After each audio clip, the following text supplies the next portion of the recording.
Hey folks, Coach Patrick here, back with another Coach Podcast video cast for you guys. This is part of our Elements series, and I'm continuing the conversation. We've already talked about wind and we've talked about rain. Today I'm going to talk to you a little bit about the heat. Apropos of nothing, it has been crazy hot. I don't know where you are right now, but it's been hot where I am, and normally not this hot. I think yesterday I went outside, my car said it was 100 degrees. Like, come on, I live on the ocean. Like, what's the story with 100 degrees, right? So, how do you function like that on race day? How do you be successful given those conditions? There's a lot of different things we can think about, both in preparation for the race itself, but also on the execution side. And as a reminder, these are podcasts specific to triathletes and triathlon racing. Later on in the year, I'll be doing podcasts on the elements specific to runners. So please do stay tuned, do come back, subscribe to our channel, and get that information at another time. Okay, so first and foremost, the most important thing you can do to get ready for racing in the heat is training in hot conditions. There's two things that happen when you train in the heat. One is you learn a great deal of lessons, right? And those lessons, I'm sugarcoating it, usually because you make mistakes. You make mistakes with hydration, you make mistakes with pacing. It all becomes very clear in training, and you adapt over time because nobody wants to go through that suffer fest. Again, they want to get better. So case in point, I think this is an exercise people go through every year.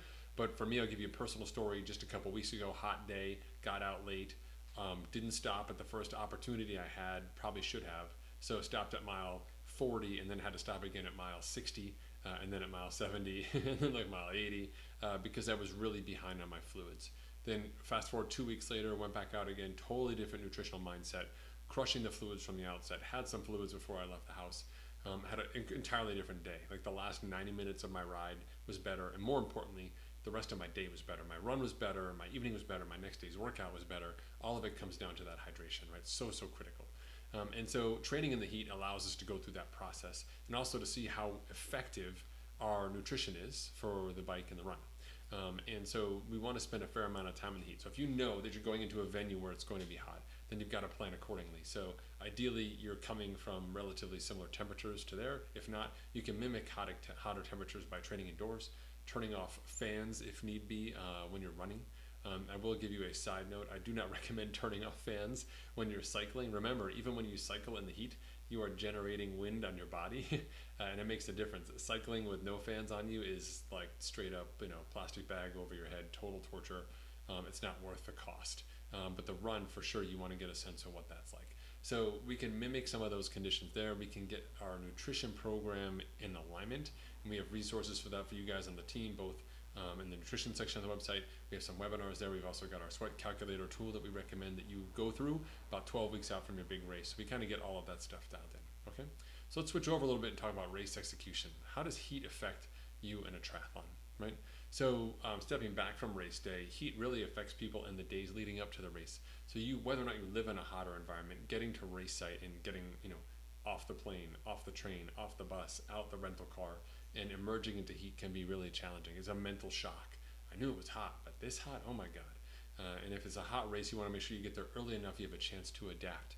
Some of my most successful races in Hawaii have been getting there 10 days early so I can suffer through the heat, adapt, train accordingly, right? Have my body kind of get used to the conditions, function more properly in the environment, and then race.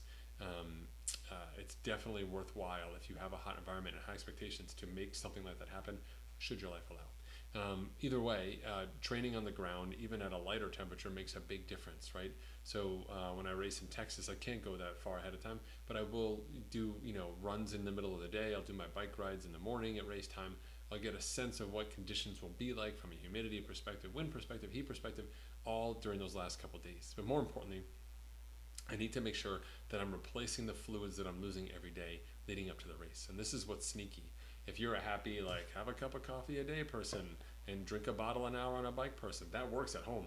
But you go to a hot race venue and you do that same thing and you lose 2 bottles of fluid, but you only put 1 back in, and then you pump in some caffeine, a little diuretic action, you're going to be behind a bottle or 2. You're like, oh man, I'm almost at race weight. This is great. No, if it's a hot venue, you want to show up over race weight with your fluids in your body. Fluid weight is nothing. It's bonus. It's insurance. I'll take it. Worst case scenario, you just pee that stuff out. No worries, right? But you're behind the game in the weeks leading up to, or the days leading up to the race, you're going to be in big trouble, right? So do make sure in those hotter venues when you're on the ground, you take the time to rehydrate, take care of yourself, right? Okay, so heat on race day, right? Heat on race day is really a function of 2 things. One is humidity and then temperature. and they don't necessarily operate along the same path. More often than not, it's cool in the morning and humidity will be higher, and they'll kind of cross paths across the course of the day. As the sun heats up, humidity will generally drop. Very rarely do we have a race place where the humidity remains high even as the day itself gets hotter. But regardless, you want to pay attention to those two variables, right? The direct number for heat is important because that's going to give you a sense of the heat that your body will experience, right? The sun on your skin, the sun in your eyes, the sweat that you'll be putting out, all of that like really kind of gives you a sense of the heat. And you look at the differential between morning and night, right? So while heat may not affect your swim, if you swim it at 65 degrees, but you know by the time you finish the bike it's 85 degrees, you've had a 20-degree temperature swing, really going to get hot, right? But the humidity number allows us to see the perceived heat, what you feel, right? And for those of you who are bigger, I put myself in that category, 6'2", 178 on race day. The humidity is what is the silent killer because I'm just pouring out sweat. I feel the heat. I feel pressure on me, and it's very challenging. Even though I may be sunblocked up and have a hat on, etc., the actual force of the heat on you is significant in humidity. So whereas direct heat, the temperature on the dial, isn't such a bad problem on the bike because we're moving, unless we're going up a steep hill, the humidity is a factor. All right, so two things for you to think about. So depending on where you are, if you divide your weight in pounds by your height in inches, if your number is 2.5 or less, humidity is not a problem. If your number is 2.5 or more, then your humidity is a problem, right? Because you're a bigger person, right? So just an easy little calculation for you in terms of like awareness or non-awareness, okay? So let's talk about the swim. Swim from a heat perspective, not an issue unless the water you're swimming in is really hot and you have that choice. They give you like, not competitive, put a wetsuit on, competitive, no wetsuit. In general, I tell people if they say it's not safe to race in competitively in a wetsuit, you probably should be in a swim skin. People don't appreciate how much work they're doing, and if you swim in a wetsuit on a day where it's sort of optional or maybe not encouraged, again, you could lose a phenomenal amount of fluid just sweating in that suit, and that can really set you back across the course of the day. So unless the swim is your nemesis and you're terrified, I would really recommend following the general guidance for the competitive athletes on that side. But that's really it, for the swim. Now let's talk about the bike, right, and how things roll out. So on the bike, like I mentioned, you're starting earlier in the day, and then you're rolling through the course of the day. The length of time you spend on the bike is a function of the length of your race and how fast that you bike. Most triathlons have a bike between an hour and somewhere like an hour and say 7 hours. Olympic distance, sprint distance to half to full. The longer you're on the bike, the more the temperature goes up. Temperature peaks between like 11 and 2, depending on where you are and the time of year. And so you could be on the bike for 3 hours. If you're a super speedy half Ironman bike racer, you might just miss the heat of the day on the bike, but you'll still hit it on the run. So there's pretty much no avoiding it really at the end of the day. So if you're hot on the bike, there's a couple key things that you can do that's really important. First and foremost, we have to stick to our nutrition plan. If you know it's going to be hot that day, zero excuses. The weather's published days in advance. You have to nail your first hour's worth of nutrition. It starts with hour one. Over time, you will get less and less compliant with consuming the fluids. You'll be sweating even more. And all we're trying to do is limit the damage in terms of fluid loss, and it starts hour one. You cannot wait. So you need to have those fluids. You need to have a fluid plan in place to take care of yourself, right? If you're taking lots of fluids in, then we need to make sure there's commensurate electrolytes as well. Gatorade Endurance has sort of the great ratio of both in terms of what you have. I think they've got like 375 milligrams of sodium per 24 ounces or 22 ounces. So 2 bottles is like 750. We recommend taking in approximately 100 milligrams per hour, not because you are depleting salt and that's making you less of a racer, but rather the loss of salt. Salt is an important element in terms of your digestion tract. And if you're consuming lots of water or lots of fluids of sugars but no salt, eventually it's going to back up in your gut. So we want that sodium. If your fluid of choice or race fluid doesn't have the sodium in it, you can supplement with salt pills as well and do that, right? But in general, the salt and the fluid consumption on the bike is a defensive play to keep you ready. The only other change I would make to that is, making sure you have enough cages and bottle holders on your bike so you can have 2 bottles of actual race liquid and then space for 1 bottle of water as well. It's great to be able to grab a bottle of water from an aid station. You can dump it on your back. Just keep yourself cool. You're already moving at pace. At pace movement with wind going over your wet body will help the heat escape from your body, which is really important and cool you down. And this is especially important as you're turning around and you're finishing up the bike leg. The last 2, 3 aid stations should all be about getting soaking wet. The water comes off you, no worries whatsoever, but it's going to really help keep that core temperature down just as it's getting up super high across the course of the day, right? The most critical part about the temperature piece, though, on a hot race day is that transition from bike to run. So remember, let's just say it's 85 degrees. You're riding along at 15 miles an hour. So your body at 15 miles an hour, taken away from 85, feels like 70. Feels like a beautiful day, right? In the foothills of some mountain range. Woohoo! But then you start running, and your body goes from 70 degrees to not just 85 degrees, but even hotter, because running is weight bearing, so it probably feels like 5 degrees hotter. So you basically got a 20-degree temperature swing in about 5 minutes. You go from stationary, putting your shoes on, doing what you got to do, to running at your normal pace, and your body says, holy cow, who opened the door and stuck me in this sauna?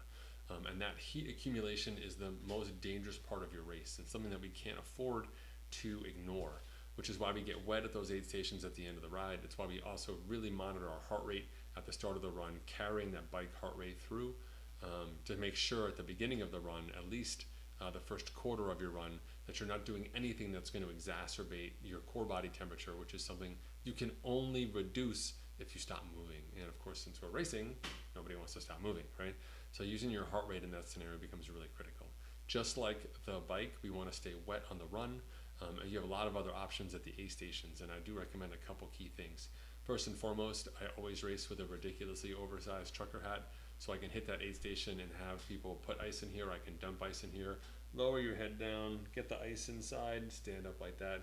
Don't be a bonehead, have ice in your hat, and then flick it on your head, because you're just going to hit the person behind you in the face with ice, which may be a nice gesture, but not if it hits me in the teeth or something like that. So let's not do that. Don't waste the ice. You can also get wet and do your best to keep your shoes dry as possible. Yep, okay. And again, just like the bike, the first hour of nutrition or the first third of your run nutrition is so critical. You've got to get it right. So while we're keeping the heart rate down, we're getting all those fluids in. Over time, you'll be less and less able to consume them, right? And that's where you start to run into trouble. People space it out too far. Finally, when I think about the run stuff, the salt becomes critical with digestion as well. If you've been consuming excess fluids all day and you get to the run, you start trying to run, you're going to feel some indigestion, and those salt pills can make a massive difference for you. The heat can be a real factor as well, and so staying in the shade, doing the best to stay cool becomes important. At the end of the day, as long as you're doing the right thing with your heart rate, even if your pace is slow, remember, your job is to slow less than the competition. And on a hot day, our presumption is that the majority of them will not execute well, and will be slowing down more than you later in the day. So don't focus so much about, I wanted to run 9:30 minute miles and I'm running 10:30 at this heart rate. This is terrible. Woe is me. Life is over. No, not at all. Like, your competition is suffering mightily because they didn't do the right stuff early on in the day, and they're running on fumes right now. Just keep your steady pace, and soon enough, before they hit the finish line, they're going to run out of gas, and that's your opportunity to make your move. So even on hotter days, proper execution matters, but it's certainly much more of a defensive play than offensive. So if you know you're going into a race that is significantly hot, unless you're super duper tiny, like 110 pounds and like 5'2", you're going to be affected by the heat, and you've got to take care of yourself. Set yourself up for success. It starts in training, it starts with practice, with a good nutrition plan that we practice, and we take that in a race day, and we continue that discipline, the focus on all the right things, so that we can carry this through to the race itself and make sure that you're successful at the end of the run where it matters most. I'm sure there's some of you who want to talk about like sauna heating protocols and lots of other stuff. If you want to do that, that's great. Let's put it in the comments here below the video, below the podcast. I'll be happy to go through it with you. There's a lot more information inside the team on those items as well, and you can learn about sort of our recommendations for how to prepare for hot days, increase the blood plasma volume through strategic use of saunas, post-run, and lots of other things as well. Okay, thanks for tuning in. I hope this was helpful. I hope you learned a little bit more about the heat, about the regular temperature, humidity temperature, when we need to pay attention based off of that critical ratio of weight in pounds divided by height in inches, and we can kind of go from there. Okay, best of luck to you in this hot weather. I will be back with the final elements installment soon. We're going to talk a little bit about the darkness. All right, see you guys.